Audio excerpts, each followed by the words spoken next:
All right. This is the first one of these we've done in a while. It is. It's movie night. All right, yeah, it's not the podcast. That's right. That's why I mean we. I was waiting for the intro, and I was like, "This isn't a normal intro." Yeah, that's right. We don't. Didn't have a set intro for the movie nights. It was just like, hey, we're doing movie night. Yeah, we're here.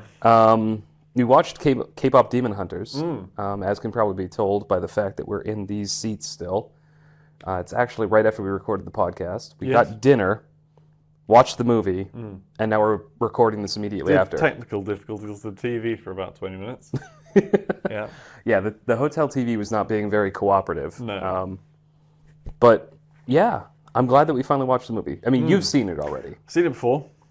And I can see why people were saying it was good. Yeah, as I mentioned afterwards, even as a second time viewing it, I was still got like physically emotional watching it. Yeah, there were moments where I was like, feel my eyes tearing up a little bit. It was a very well. We can get into it as we get into the movie, but I think my first impression of it was it wasn't a terribly complicated story. Like, it wasn't anything groundbreaking. But it had well-written characters. Mm-hmm. It had a story that had a satisfying arc to it and a very good ending. Good comedy in it as well. There was good comedy moments. The animation was good and the music was excellent. Oh, yeah. So, yeah, I mean... I would say it's one of these... So, like, when we watch a Disney film, so for the most part, there's an amazing song in Disney, and then the rest of them are like, they're pretty good. Yeah. Yeah, it's rare. There have only been a few Disney musicals where it's like almost every song in the movie is like... Yes. I would say that almost every single song, all of them, were like exceptional. Yeah. As I understand it, the most popular one is Golden, which honestly isn't mine. I've heard that one before. I didn't know it was from this. Yeah, I was thinking as we were doing it, I was like, I wonder how many of these Kaisers heard before. There's a few that I may have heard before, but they didn't stick. But Golden, I've absolutely heard before, either as like somebody doing a remix, or it was in something else, or whatever. But that one I had heard. What was your favorite? I think my favorite was the duet she did with the dude. Oh, really? Yeah, I really liked that one. I found it. I mean, it wasn't a very long one, but I liked that little piece there. My favorite one is the very first one of the film, how it's done when they're in the aeroplane. Okay, yeah, that's a good one. There's a lot of fight choreography, and just the music is fantastic. It's a good like kind of pump it up kind of song. Yeah, and also it goes from the switch between comedic, and then it does the when the plane's fucked, and she's going backwards out of the door. And she takes a suddenly very serious attitude briefly for it, and it reminded me a lot of the KDA K-pop style, where it's a lot more like. For reference, for anyone that doesn't know, KDA League of Legends did a K-pop kind of crossover thing, where they released a bunch of high-cost skins, but they also had like music videos and songs and stuff that came out alongside them that were very good. That was around the time that I was still playing that game pretty regularly. Yes. They're still doing them. Really? Yeah. Oh, wow, okay. Yeah, I was still playing. I think the first round of them was when I was still playing it. And I don't think I was around for maybe the second round of those skins, but not well, they had before... Sorry, this has already gone off topic. It's fine. They did like the Legends Never Die, right? Yep. Well, but that wasn't KDA. You're right. It wasn't KDA. It wasn't the K-pop. That was that was Riot Games' like first introduction to AMVs. They did some amazing music videos that came out of that. Like I still like a lot of the times I was listening to those music videos playing the games instead of other music. Yeah. Was Jinx gonna get jinxed by Riot, or was that just a fan made? No, that was them. That was it. Okay, yeah. And again, it's funny. I remember going back to that video after I finished the first season of Arcane. Yeah. And then seeing one of the top comments is like, "Oh, me watching this back in 2013. Yeah. It's like, oh, it's so fun and quirky. Me watching this now, trying to hold back the tears." Yeah. All right, we've gotten totally off topic. Yes. So, getting into the movie. First of all, let's set the stage for this video because apt words. Right? Yeah. One, we're going to be going through the plot kind of in a loose format, how we usually do with these. So there will be spoilers. Yep. If you haven't seen it, it's on Netflix. Watch it. If you're here thinking you're going to watch the whole movie, like some of the people who've commented on these, you're a retard. Keep watching. Maybe it'll happen. Maybe one of these days I'll just bootleg a movie and put it on YouTube. Yeah, maybe. If you keep if you keep watching about the 30-minute mark, that's when maybe it'll start. That's when the movie actually starts. Oh dear God. Yeah, But no. So the movie opens up and you've got like this K-pop band, generic kind of like female trio of K-pop pop stars. Well, before you even get to them, it gives you a bit of lore on the background of. Yeah, the fact that there's like there's a demon world and that there are these hunters that stop the demons, and there's a barricade called the Honmun, which is used to like keep the demons below from invading the human world and stealing souls and shit. Yeah, and the hunters go through. Well, I think it's always huntresses go through generations of 3 women at a time. Yeah, they're always a trio. And it's always about bringing people together through song. And in this case, in the modern day, it's K-pop stars. Yeah, so it goes through like swinging. I will say, 60s and it is an interesting adaptation of the sort of celebrity culture they have in Korea, because I don't know if you remember the Gangnam Style. Yes. So that song was sort of, in a lot of ways, that was supposed to be like sort of a dig and a parody on the celebrity culture that exists in like a lot of Korean pop culture over there. Yeah.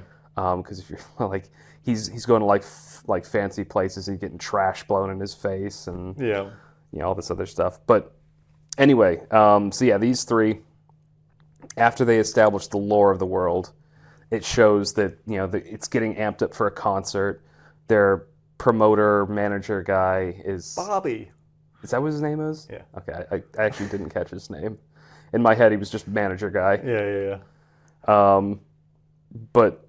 And then you see that they're like, everyone's getting ready. He's like, oh, where are they? Where are they? And they're on a plane flying away, getting ready, and like, they pass by it. Yeah, carbo loading like on the plane, getting ready for their big act. Which is like, a positive insight, I think, into like, these wonderful people that everyone loves, and they don't necessarily have to be like dieting to all hell. Well, and the other thing is like with what they're doing on stage, like it's obviously a very athletic thing. So clearly, I mean, it makes sense because they're not like, completely cutting everything out of their diet. They're doing what athletes do, which is like right before like a big event or a big performance, you load up on carbohydrates to like get through it. Yeah. Like we used to do like pasta dinners before like cross country meets. Right. Because anyway. So I picked up on something being wrong, and I wasn't sure if it was supposed to be just more comedy. Anxious or something, but yeah. With a lady watering a flower with a pot of coffee, and I was like, oh, that's silly, and I was like, oh shit, they're demons. Right. Yeah. And so they get into a fight on the plane. This is where the song that Blue was talking about came in. They fight, and then they land on stage, and it's like, oh, it's just all part of the show, and the fans go nuts. Yeah. And it establishes the rules for they are magical. Yeah.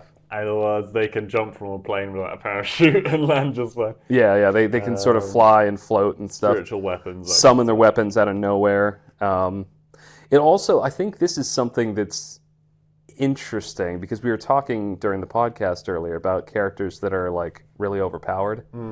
There's no point in this entire show where the individual demons they're fighting actually pose a challenge to them. No. Like they're always like they almost. Well, the Sergeant Boys technically like go toe to toe with them for most of it. Yeah, for a bit, but they never actually like. It's normally them dodging or running away. Yeah. Like in straight up combat, when they're against like the normal demons, they kill them one shot every single time. Even when the inevitable fight happens with those guys at the end, once they sort of like catch their pace, they one shot them. Yeah. And so really, like it's the conflict in the show is less about the demons that they're fighting and more about like the power of the demons. Building themselves up and like getting themselves in the right mindset to do what needs to. But yeah, so that happens, and then it's like, oh, hey, you guys are viral and you've done your great show, and now you get to take a break for a little bit. Yeah. But it's also established early on that one of the girls, is having some trouble in the background, like her voice is maybe, and that's why she's trying to like maybe rush things a little bit because they're like so close to perfectly sealing the demon world forever. Yeah, which will supposedly fix her own demon tattoos. Yeah. Which is interesting because obviously when you find out about that, the song they're singing is about, we're completely open to you guys. You can see our lives, and it's as she's putting a coat on to cover up the marks. Yeah. So anyway, they get back to their like very cool looking apartment building. Yeah. Their little penthouse there. The two of them are getting ready to chill on the couch and veg, and then the other girl is like, "Nope, I just announced we're launching a new signal." Yeah, super dick move, by the way. Yeah, a bit of one. Yeah, with that whole way of like a million different outfits. Yeah, they had their like their superhero cabinet there of like all the different outfits that went up to the ceiling, which I bet someone has like freeze framed it and like got every single design down. Somebody's making skins out of those right now. Yeah. They're all going to be in Fortnite. Yeah. I wonder if League would be able to like nick some of the fucking outfits. Oh, they probably will. I mean, they'll be iterative, I think, yeah. A lot of MOBAs do kind of steal from each other. But that's more in like rules a lot of the time more than looks. But also something like Stitches and Roadhog, that kind of stuff. Well, I'm thinking of League of Legends and Smite.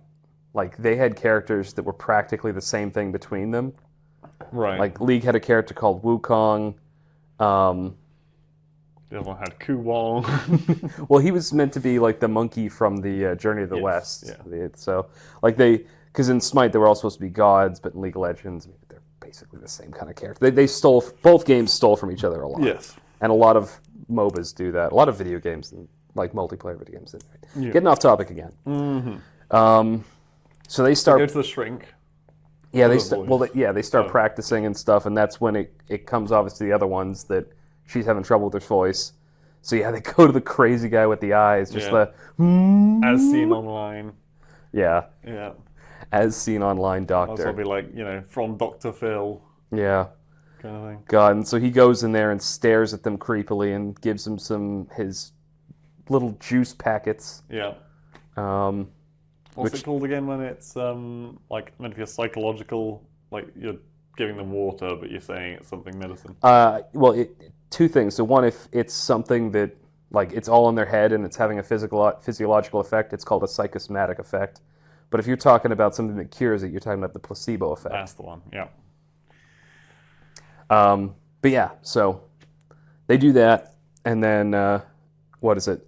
They go outside. Oh, and there's been a little thing in the background where the Demon King is like getting annoyed that the demons are failing to take out the K-pop stars, and he's not getting enough souls to eat.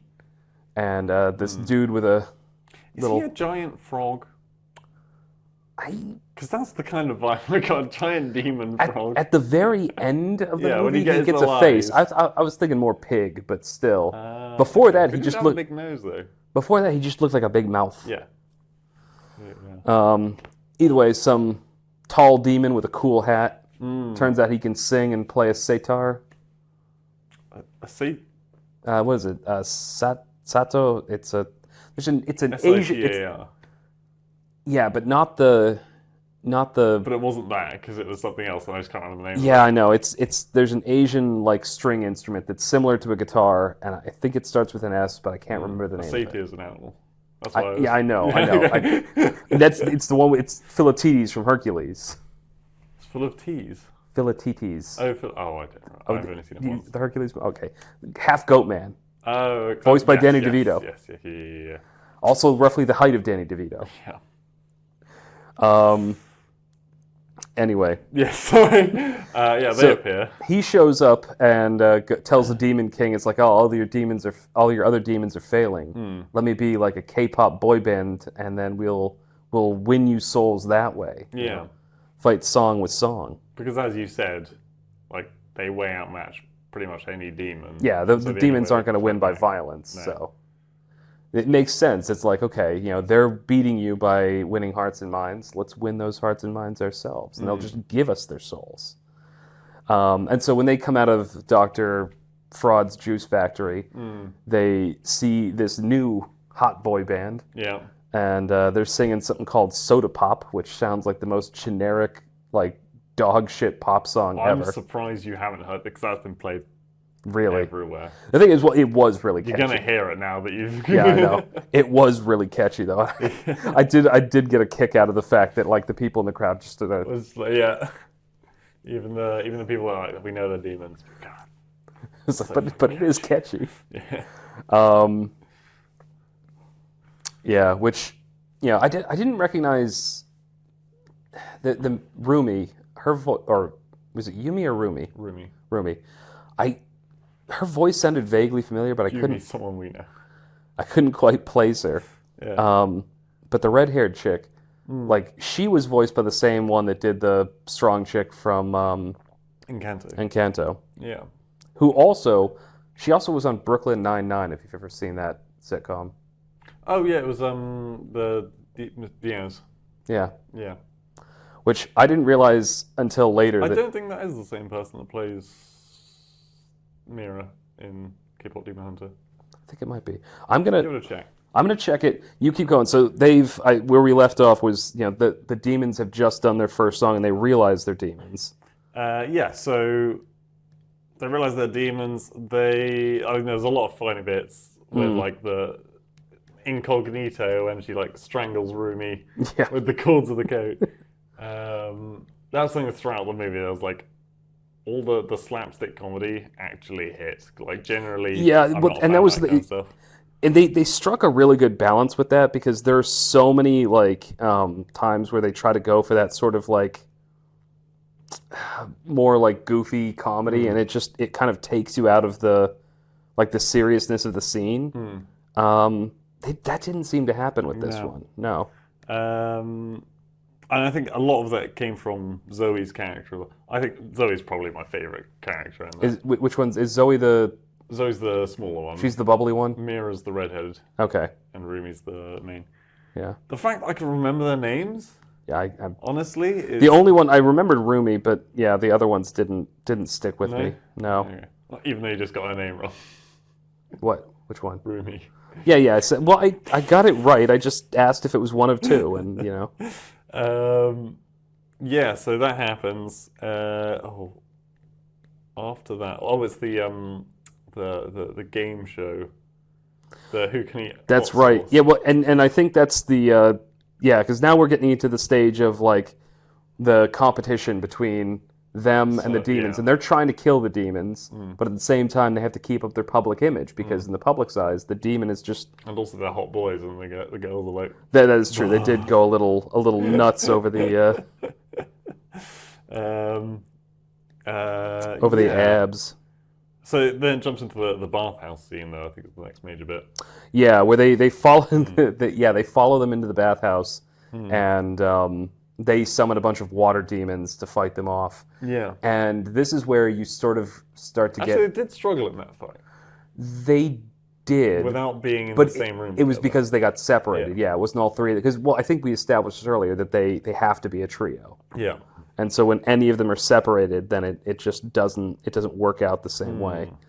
And that's the first scene where you start to get Rumi's sort of arc of doubting herself, because we've already established she's got those demon marks on her. Yeah. And she hasn't told her co-stars about it, co-huntresses.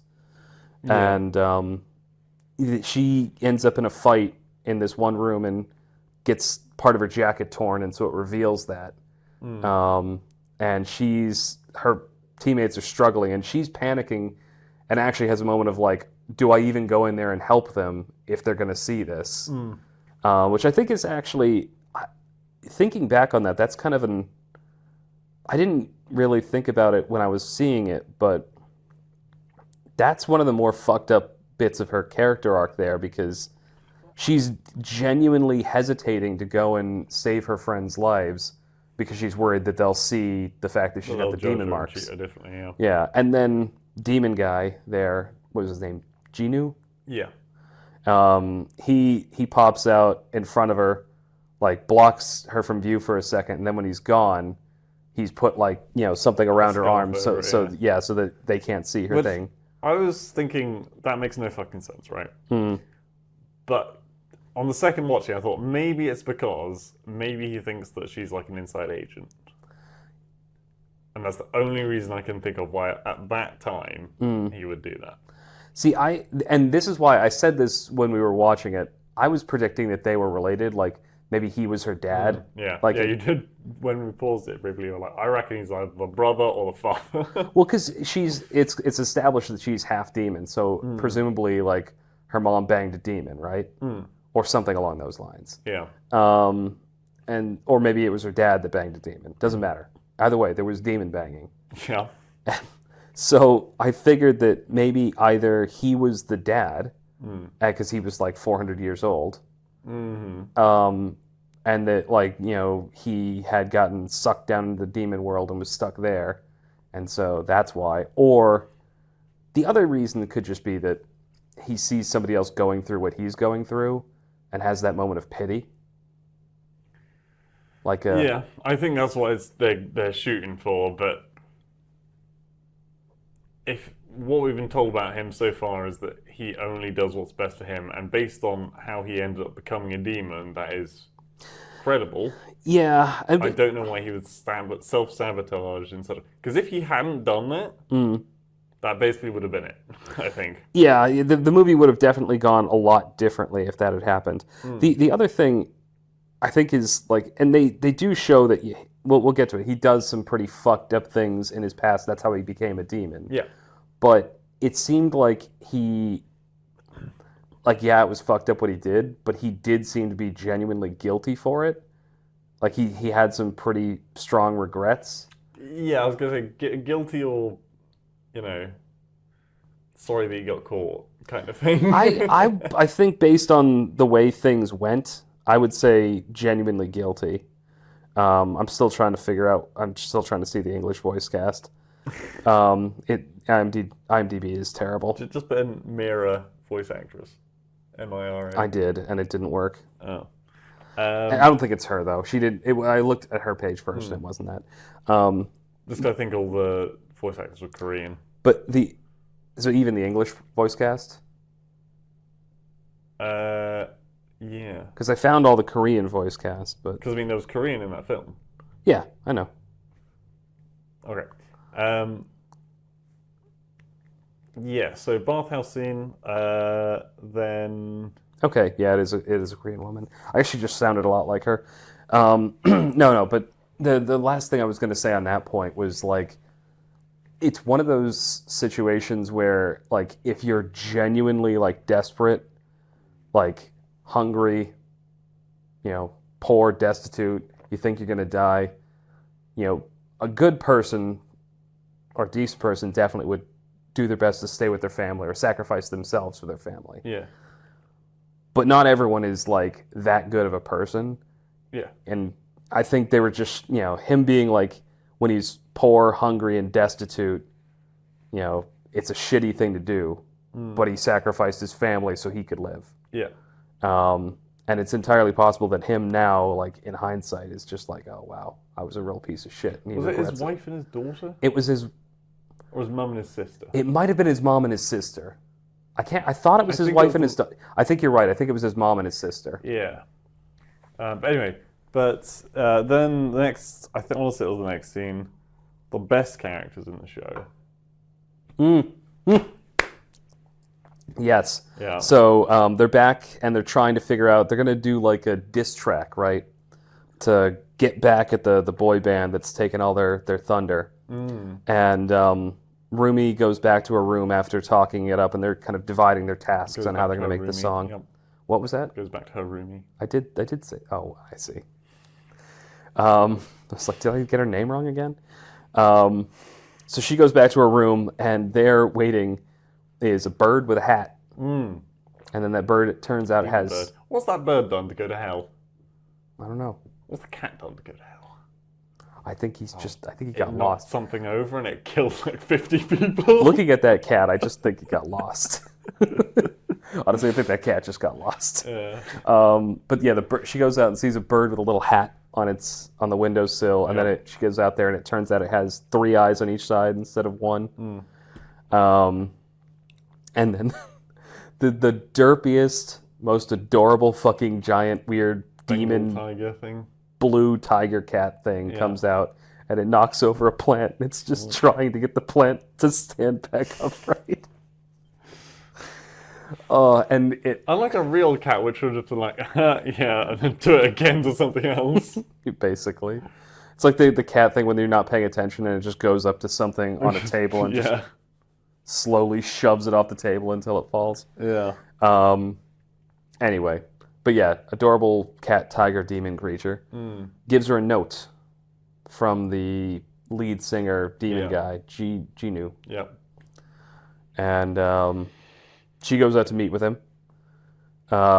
Immediately tries to cut his head off. Turns out it was a mannequin. Yep. Got him. And then they have like a little heart to heart is the wrong word, but they talk. Heart to bleed. Yeah. Yeah. Excuse me. She's constantly trying to attack him.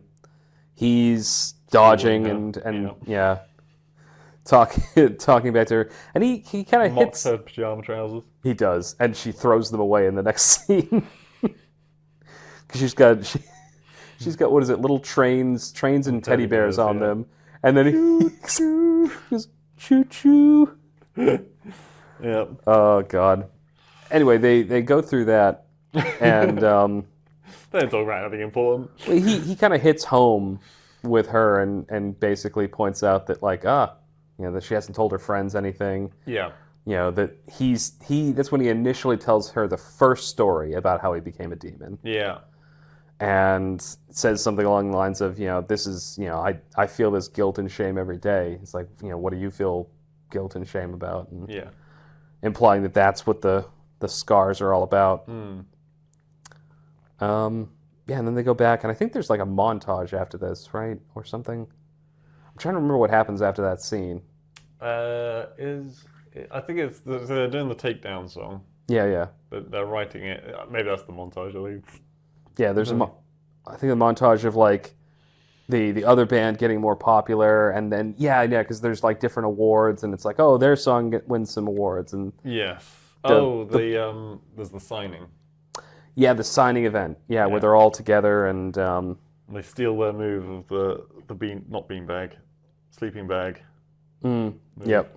Yeah, they show up in the sleeping bags and then take those off, and they do signings together, and then the fans are just like, oh, they're what's the word? Shipping them. Yes, the two main. Yeah. Well, not just them. I don't know if you noticed that, but they put like the peppy one with the abs guy, or no, with the baby guy. They put the two younger looking Sergeant boys, one with the lots of hair and the baby with Zoe. Yeah. I thought that in the picture they only had one with her, and then in the other picture they had the two redheaded ones with Mira. Yeah.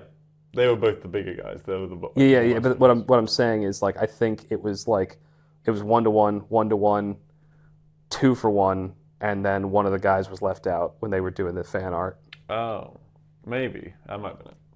Either way, yeah. But, I loved the nerdy girl that came up and just like, I know your secret.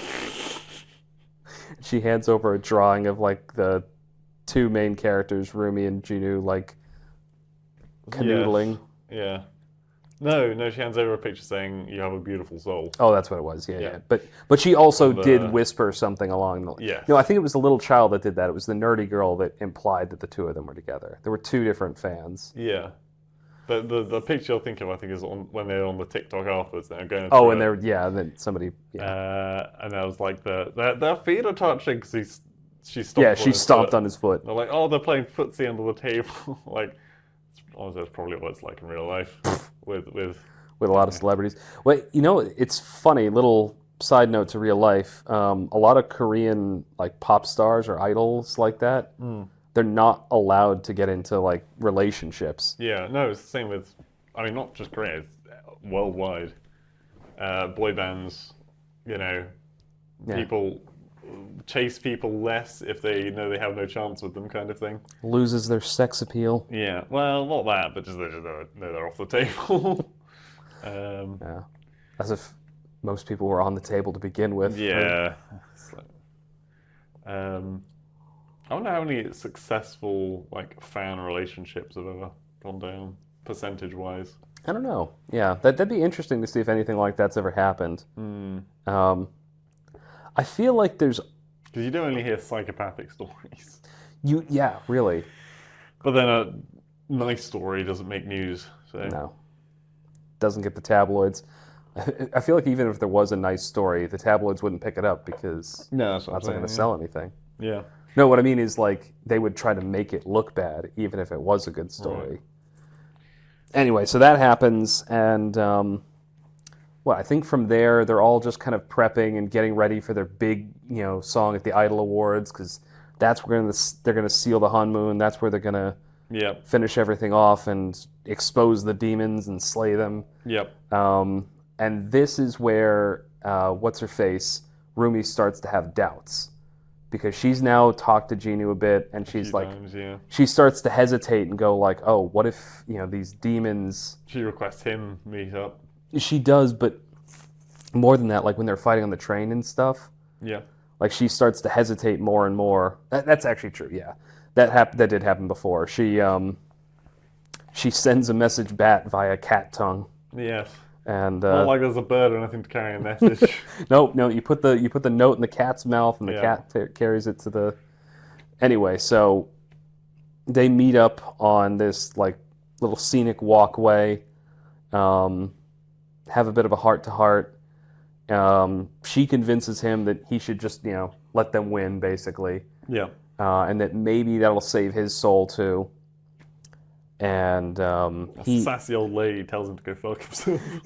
the sassy old lady goes like, she offers to give them a bracelet for the new couple, or sell them a bracelet probably, and the two of them just kind of like, they bicker a little bit. Awkward teenagers. Super, super awkward. And then she's like, she gives the girl the bracelets, like, here, take this. Find another man. This one's not good. Yep. Anyway, and so that ends up. Which never gets mentioned again. What, the bracelet? Yeah. I did think the bracelet was going to, like, something else was going to happen with I that. imagine if you went frame by frame at the end, he would be wearing it. I imagine. But I don't know. Yeah, I didn't notice. I didn't think to look. Should have. But yeah, so after she leaves and decides to go back, he sort of like gets sucked down back into hell, and the demon guy is basically pressuring him and going like, "You didn't really think you could get away, did you?" Yeah, I'll make the voices worse. Yeah, and then Because he just wants to forget. So his whole thing is that he wants to forget. forget what he did atrocities. in his real life Yeah. and just sort of like lose himself into being a demon.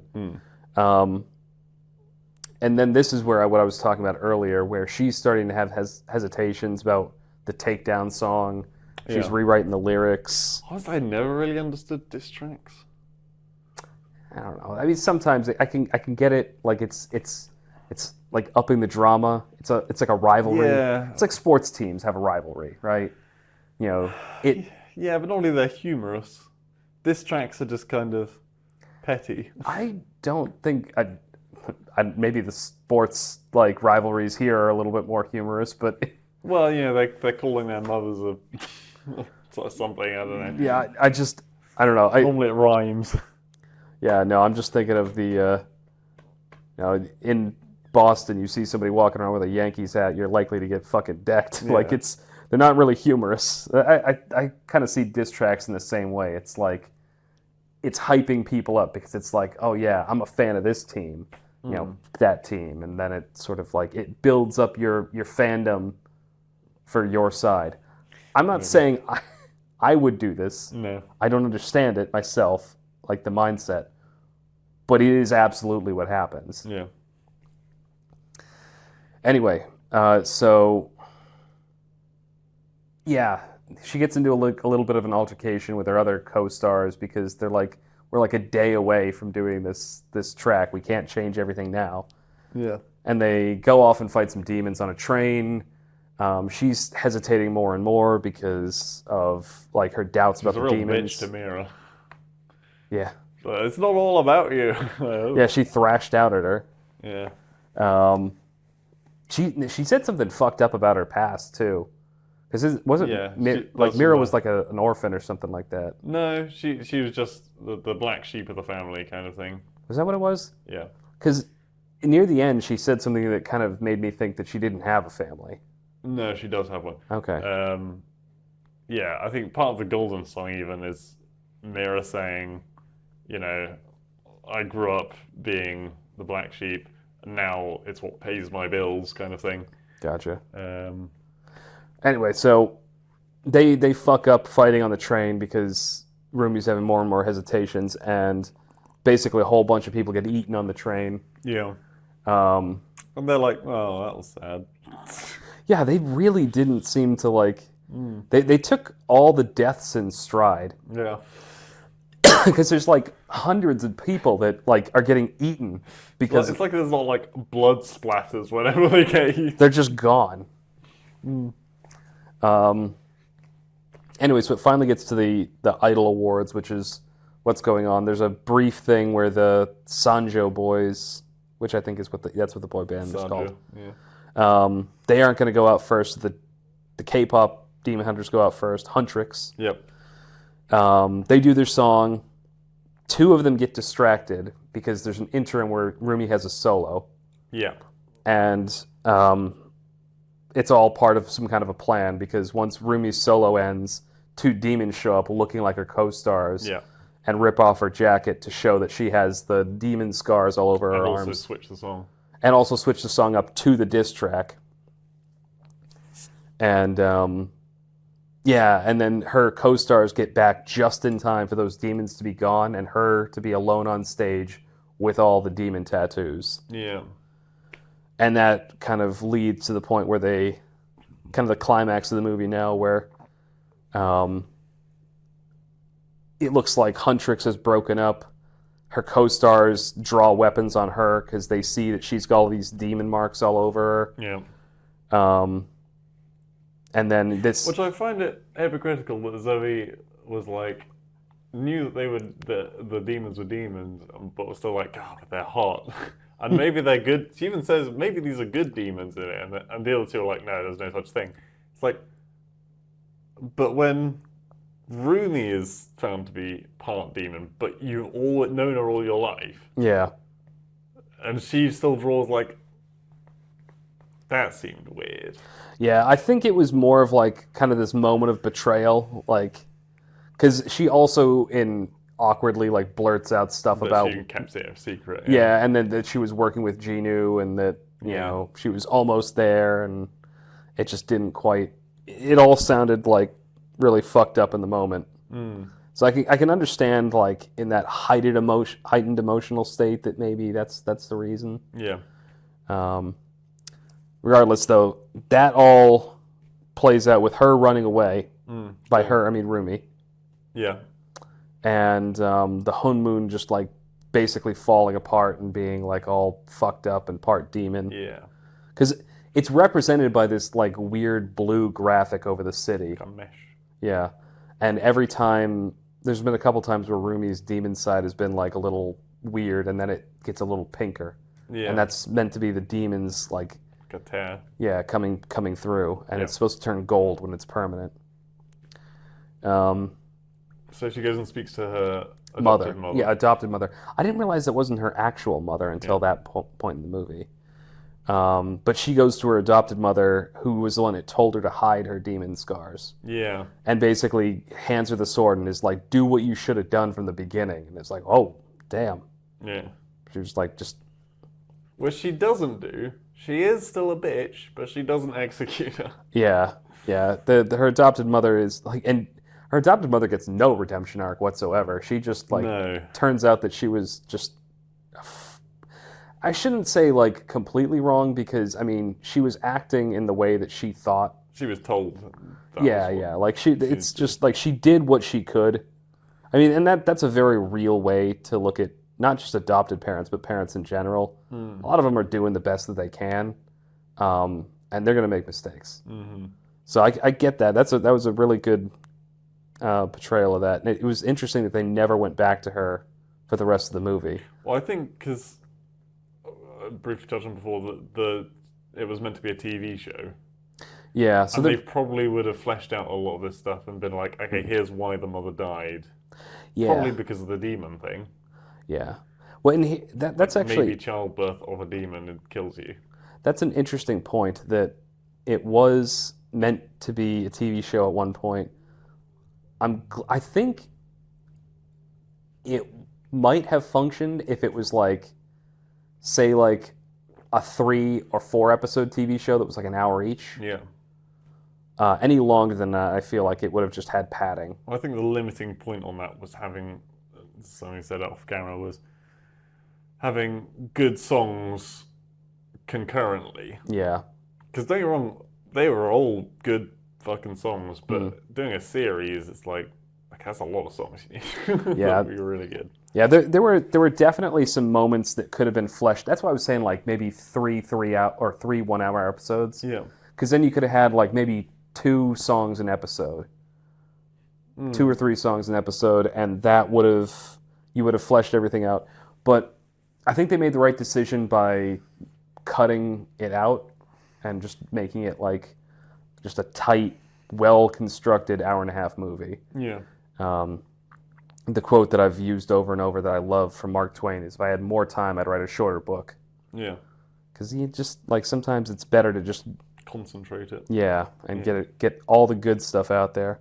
Anyway, so after that, her co-stars have sort of also succumbed to the demons. Same thing with manager guy, and they're all going to this like central location for a big Sanja concert.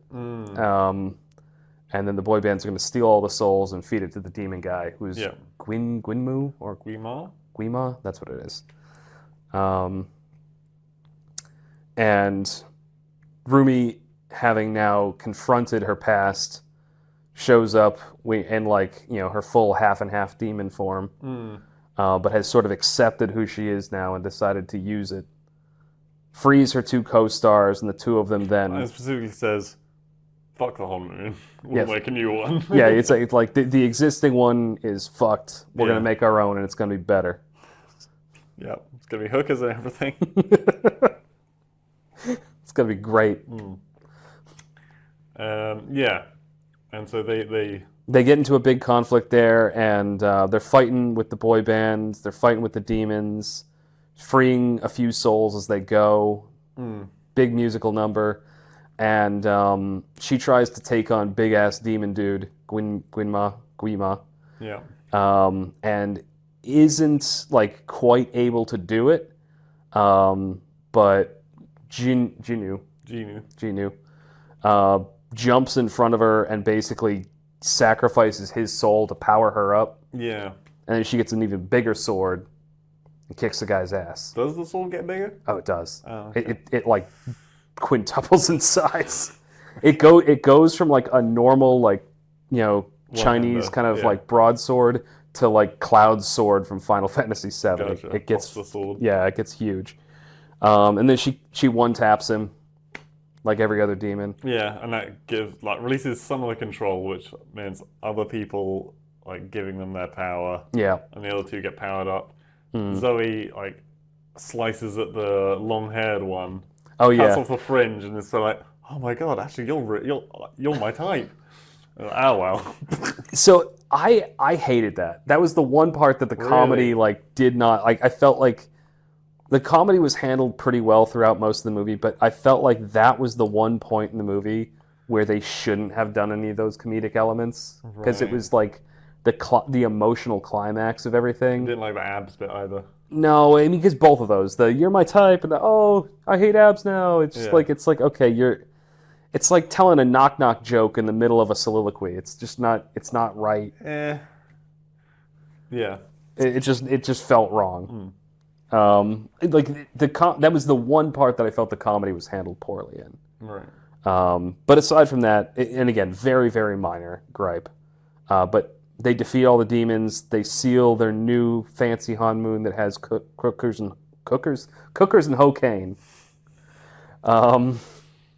Hookers and blow. And they're floating up in the sky with their new golden uniforms, and they float down, and it turns Well, out... with the exposed arms. Yes, yeah.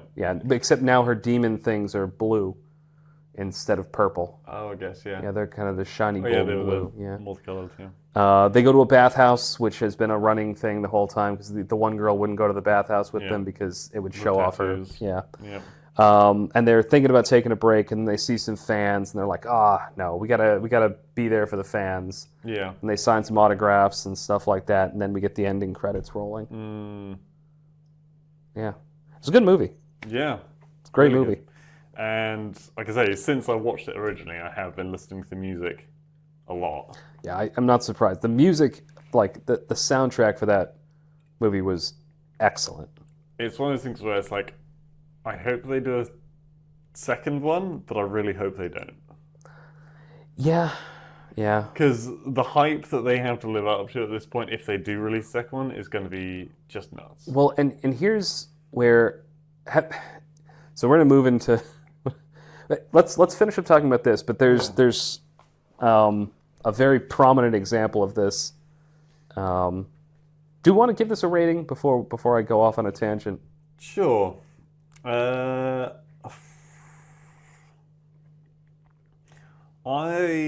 would give K-pop Demon Hunters a 9.3. Really? Okay. Yeah. See, I thought I was going too high, but I'm actually pretty close to where you were. I was struggling on whether or not I was going to go above or below 9, but it was going to be right around there. Yeah. Gut shot. I'll go 8.9. 8 point, okay. I was just shy of the 9.0. Yeah. And again, the only reason I'm putting it a little lower is because there was a couple plot points I feel like I would like them to have tied up. Yeah. And they were just... I'm not going to say it's because of that stupid comedy thing at the end there, but it was right at the end of the movie, so it's stuck in my head. Yeah. But mainly because I feel like they could have tied up... The cat, dude. The cat is awesome. Honestly, if the movie was just the cat and the bird with the hat... Oh, It's a silent movie. one of my favorite lines is when Juno was like... She asked him, like, what's with the hat on the bird? And he's like, well, I made it for the cat, but the bird keeps stealing it. And then the bird's just like... And then, well, the funny thing, the bird is always sitting on the cat's head, so the cat's still wearing the hat, technically. So, no, I did really like it. The songs were great. And again, it wasn't like some kind of an earth-shattering, like, interesting... But not every good movie needs to be like that. Yeah. Sometimes if you can just tell a story with good characters, that's well-paced, that's well-written, that has good, audio and voice acting and everything like that, that's all you need. And also, I think it's probably like just amazing for parents because I imagine children want to rewatch that movie over and over and over again. Oh yeah. And I think that film actually has, for adults, good rewatchability. Well, and that reminds me of what like a lot of the old Disney movies used to be like, where it was the perfect movie that you could watch and. I feel like Frozen. Actually, I can't. I stopped watching before Frozen. Yeah, I haven't seen Frozen, but like, I just remember hearing people be like, "I'm so fucking sick and tired of hearing those songs." Yeah, I never heard them because I never watched the movie, and I was sort of out of that zeitgeist at that point. Yeah, but no, but it was one of those movies that it was like I feel like you're right. It would be entertaining for parents. It'd be entertaining for kids. And it's got plenty of rewatchability in that regard. Like, and that's why I compare it to the old Disney movies, because they were things that could be entertaining for parents and children. The stories were good enough. They weren't childish stories, but they were stories that a child could understand. Yeah. And that's a very important distinction, I think. Yeah, and there was like violence, but there was no blood. Yeah. Yeah, the most fucked up thing that happens is like people vanish off of a train. Or demons even when the demons get sliced in half, they turn into pink mist with little hearts and butterflies. Don't remember the hearts and butterflies. Well, they're little, maybe it was flowers or something. There were definitely things in the... And the most graphic content was the abs. Yeah. The fucking when her eyes turned into corn and the Popcorn, yeah. butter. Yeah. I That, did the button bit does make me cringe. it. Yeah, it was Just a the little fucking hitting the cringy, eye. but it was funny. No, not because of the context, because of the button hitting someone in the eye. Well, Like, there's ooh. that too. Yeah. But Yeah. the what you were talking about. So okay, that's our thoughts on this. I'm going to go off on a tangent now, talking about Arcane for a second. Okay. And the reason I'm bringing this up Not is KDA, Arcane. no, specifically, and the reason is because it's another big like good animated show. Like Arcane season 1 was phenomenal. Do you think that could have been a good film? I think it probably could have been, but that one I feel like it was paced well enough as a series that it didn't need to be. And we don't talk about series 2. Well, and that's where I was going to say, series 2. It wasn't bad. It wasn't bad. In comparison to season 1, it was. In comparison to season 1, it was, and that's why, and that's why I agree with you with this. Is like this movie was great. Yeah. Do they need to make a second movie? Probably not. Like, I want to hear more about the lore and like what happened with the mother. What happened? What was the cat fucking deal? Well, if they want to do another one of these, it'd be interesting to see a prequel series, like maybe one set in like ancient Korea, or like the kind of Three Kingdoms. But yeah, no, Arcane season 2. Arcane season 2, I liked a lot of the music in it. Arcane season 2 was like mostly a music video. There was a lot of good songs from it, but there weren't the same level. Arcane season 1 had like emotional moments that like really resonated. That I was like, oh, like I felt that with the character. I never really had that happen in Arcane season 2. With maybe one exception. And don't get me wrong, I don't normally like when a plot takes a tangent for an episode to do something else, but I will say the Echo Powder episode. Oh yeah, the alternate reality one. That was actually very good. That was one of my. I hated Echo in the first season. I did not like Echo. That episode changed it. Yeah, exactly. 100% agree with you. Which is amazing because not only was it a character I didn't like, it was a format that I didn't like. And it was nothing to do with the story, but it just worked. Well, and it showed that like they did still have good like writing talent on season 2. They just kind of got away from what made season 1 great. And then the moment he went back to the real world, he sucked. One of the things I disliked. Like that last episode. Yes. By the way, we're spoiling Arcane at this point, but it's been out forever. So if you haven't watched it, I mean, I did warn. One thing I didn't like about Jinx's character arc in season 2 of that was they sort of treated psychosis like something you could just get over. Think about the end of the season 2. Like in season 1, it's clear that she's basically like she's a damaged person, right? And she's got some serious psychological trauma. Yeah. At the end of season 2, she sort of just gets over it. Well, because the Vi kind of gets over like hating Jinx. Well, but again, that's different. Like there's a difference between just really hating somebody or disliking somebody, or just like But I think that's what caused it. Yeah, but what I'm saying is there's a difference between that and actual like psychological damage. Yeah, I mean, I guess it is permanent, like actual brain damage. No, I'm not even saying that. Like I'm talking about an actual psychosis. Not. Okay, I don't know enough about psychosis to comment on that. Yeah, it's different than like.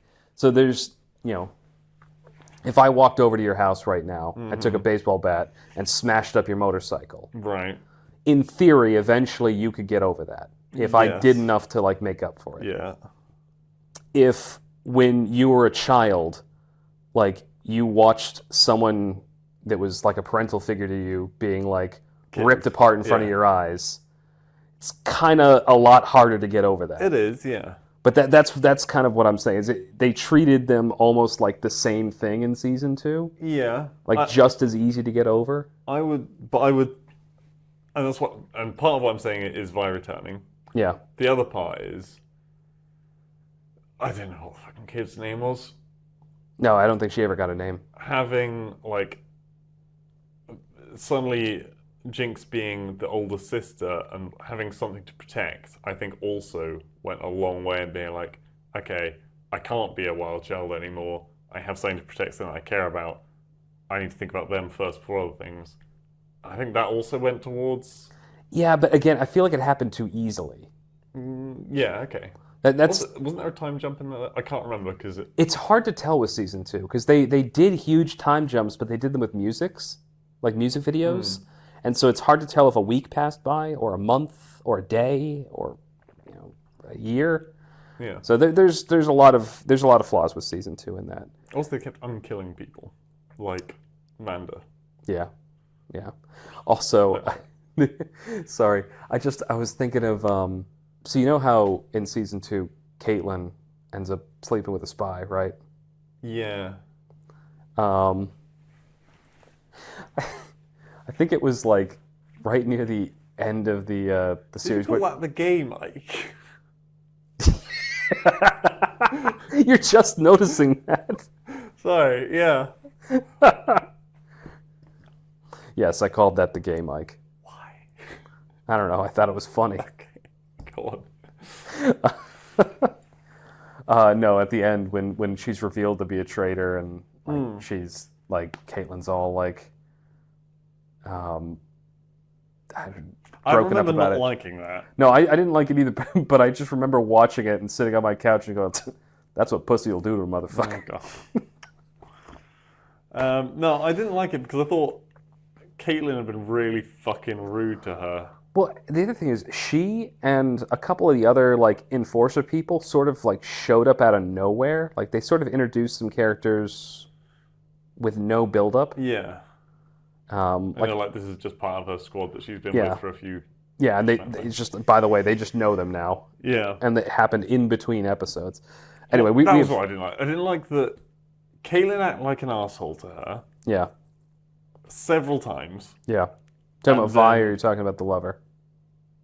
Caitlyn acted like an asshole to the lover spy. Okay. And then it felt like the show was like, oh, but it's okay for Caitlyn to be a bitch. Because, and even though Caitlyn didn't know this, she was a actually spy. evil. So it's all okay that Yeah. she treated her like shit. Yeah. Yeah. Yeah, I knew what you meant. Then there was a lot of weird stuff about the black thorns and the mum. Yeah, I'm curious what they're going to do with the next. I don't know if they're going to go with the next season or a spin-off series, I because think they ended it, didn't they? they ended that arc, but they've set it up. I mean, the League of Legends world is pretty huge, so there's definitely a chance for other series set in other regions. Yeah. Anyway, we have gotten so far off Yes. of K-pop Demon Let's Hunters. wrap it. But yeah, no. Long story short, we did really like that movie. It may have just been the afterglow that I rated it as high as I did. I feel like I might rate it lower, like later on, just because the reason. So whenever I rate things, I think of like 5 is the middle, and as you get away from 5 in either direction, Yeah. it should be exponentially harder. Yeah. So no, I'm gonna 8.9. Still really liked it. Loved the songs. I'm probably gonna listen to the songs again more. You get a life-size version of the Bengal tiger. I do kind of want that. I want a big version of that cat. I want the bird and the cat. I want a giant statue of the two of them together with that cat on. Yeah. So the hat on the bird on the cat. I was honestly expecting this Halloween to see fuck tons of K-pop Demon Hunter outfits because this show fucking popped off. It was everywhere. I was expecting a bunch of people dressed up as the Sarja boys in the demon form, maybe even with the tattoos, and well, maybe probably honestly some of the costumes from them as well. Probably less so with the Huntrick stuff because I think a lot of their costumes were a lot more complex. But yeah, I didn't see a single fucking one, and I was like, that's kind of a shame. Kind of surprised about that. Yeah. I don't know. The movie did come out this year, didn't it? Yeah. Oh, okay. Yeah. I've been hearing about it for a while, but I haven't seen it until now. But yeah, no, both liked the movie. Recommend. We've just spoiled the whole thing, but the music's still good and the show's still worth watching, so definitely watch it if you have a Netflix account. Yep. But yeah, we've done our first movie night in a while too. Yeah. I don't remember what the last one we did was, but it's been quite a while. Anyway, thank you for watching. You'll see us next time. Until then, night night. See ya.